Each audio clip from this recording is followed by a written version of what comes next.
Everybody copied us. If they got a stock show, they copy. If they went to another continent, they copied us. These are the same people that'll ask you for help and then say, no, I'm self-made. Or won't repay their loan back from 3 years ago. Send my money back, bro. Ian, we done talked, bro. On that show, you said need to pay back my $3 million. I mean, the money I had from 3 years ago. Bro, we just talked on the phone literally just now, and you was like, hey, bro, I ain't say that, dog. When y'all start poking at a man's ego, when y'all start poking at a man's character, that's some dangerous waters. Nobody not copying y'all, bro. And especially not me. Financial literacy should not be beefing with each other. Rashad Bilal and Ian Dunlop get called out by Wall Street Trapper. That's right. There's beef brewing in the financial literacy community, something I thought we would never, actually I knew we would see it. And it's largely because all of these financial podcasters, they trying to really be like flossing on each other. So what happened is Wall Street Trapper went on his channel and said, yo, Ian Dunlop trying to big bro me. He made a bunch of comments about how Ian talked about some loan that they agreed to. And Ian would go on his channel prior to this and say, pay me back my loan. Then Rashad Bilal would say, yo, if it's, if you're doing podcast and you talking about finance, you doing it because of us. We did it first. Just goes to show you it can get a little crazy up in financial literacy land. But Wall Street Trapper was somebody who was close to the EYL show. And could it be that as a result of him launching and expanding, like it looks like he's putting money into his operation, that there are now real issues starting to brew between two platforms who are becoming competitors? We will have to see how this plays out. I do know that sometimes when I observe the Earn Your Leisure brand, I feel like they trying to floss on me, like, and us and all of it. Like they just, remember this clip from Rashad? When I wear the custom terry cloth with the very rare Pradas, and I know it's making people sick to their stomach. They're gonna have to have Pepto-Bismol. That's why they say like, yo, you're going too far. I said, I'm not going far enough. Right, in that clip, he was like, yo, I'm making more money. I got a stun on y'all, talking like Lloyd Banks or Fabulous on Hot 97 back in 2006. Then there is that time that he ran down on JT the Pocket Watcher because JT the Pocket Watcher was making content about him 500 and how he may have been telling people to scam folks. Like, hey, I'm I don't respect it, bro. Like, what if you don't respect it? Don't even talk to me. So if I see you, I'm gonna say something. Oh, and let's not forget the time he was going off on people in EYL or his podcasts and talking about people as losers and all of this stuff. Everybody taking the beef angle until you get slapped like a... Love the losers. Then we have to look at Ian Dunlop. Oh, Ian Dunlop. He's a wizard on the mic. He somehow gets people to feel like they his brother. He might actually believe that. I don't know. And then he hits you with the, I get more money than you. I'm up the most. I don't got to pander to nobody. Especially if you compare your life to my life. Yes. My performance in life is better than yours in everything. If we want to do that. Okay.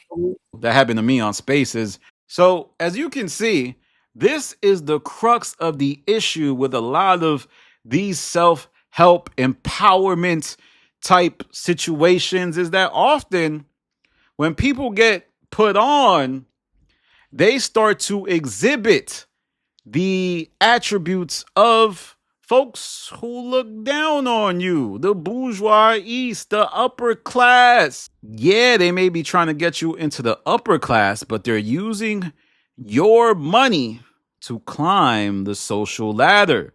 Now, time remains to be seen, like if Wall Street Trapper and EYL will be cool again, but I got to imagine, these folks, this has been brewing in the pot for a long time.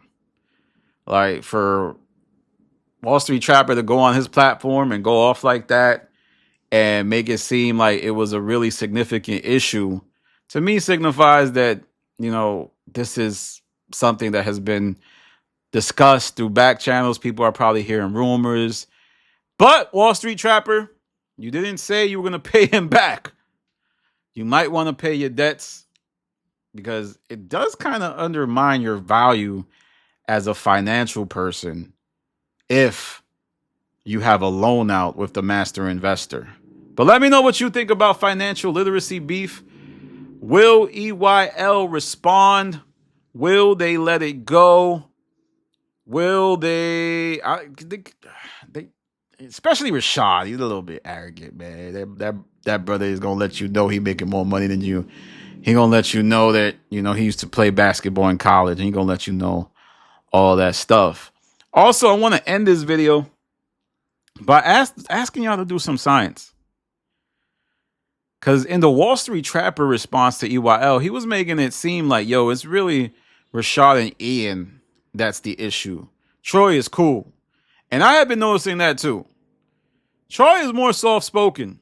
Now, could it be because he's married? He lives in that married life? And Rashad and Ian, oh man, I think they going out on the town. Hell, if you look at Blackout, they be trying to present a different type of lifestyle.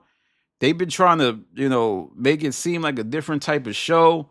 I think it's because they feel like there's a ceiling to that financial literacy route that they're going, right? There's only so many times you could break down stocks. Yes, it's always going to be needed, but it has allowed them to interview people like Maul, Dame Dash. It's a new series. It's kind of like a good hack when you start a new IP. You can start from the bottom, and all of the people you interviewed in the past become new, refreshing, because you can ask them different questions than about finances. But I've been noticing that in the comment sections of the EYL videos, folks are highlighting that, yo, what's good with Rashad? Rashad be trying to disagree with Troy all the time. Now, we got to be honest. That might be an engagement thing that he does for the podcast to create tension. But it's becoming a little bit more pronounced. And I would wonder, how long can that be? How long is that sustainable? I always wonder in friendships, when someone starts to change their life, whether it be losing weight, whether it be gaining weight, whether it be having a kid, whether it be getting married, and the other friend stays in the same place. Rashad's living that single life, being a bachelor in New York City, New Jersey probably, because New York City is really expensive. That's where all these podcasters live. Message! Will the dynamic between them be sustainable? This channel covers podcast breaking up, and I believe that when podcasters grow apart, that's when it's hard for them to engage in a creative venture. But only time will tell, and we will have to see if this is the beginning of that, because I don't know if Troy wanted to take shots at other people. I mean, these guys just talk about financial literacy. And let's be honest, they probably took that idea from other people. There's really not, even if they were the first in the space, I guess the urban space to do it, it's not like they reinvented the wheel. Yeah, they put a lot of investment in it and they did a lot of great work. They were able to make it palatable to communities that maybe felt like there was barriers to entry. But it's not like somebody else can't do the same thing. It's not like Wall Street Trapper can't do the same thing. And then on top of that, you got Ian mentioning the loans. You're really trying to undervalue and undercut his brand by doing that. Now, I assume Ian will apologize, or maybe they'll apologize to each other, and then they'll go right back to talking about each other's, loans and being mean to each other behind their back, and then this will happen again. It's a vicious cycle. So goes the podcast world.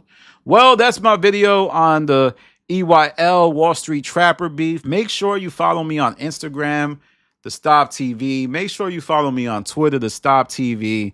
Make sure you follow me on Patreon, The Stop. This is Danny from The Stop.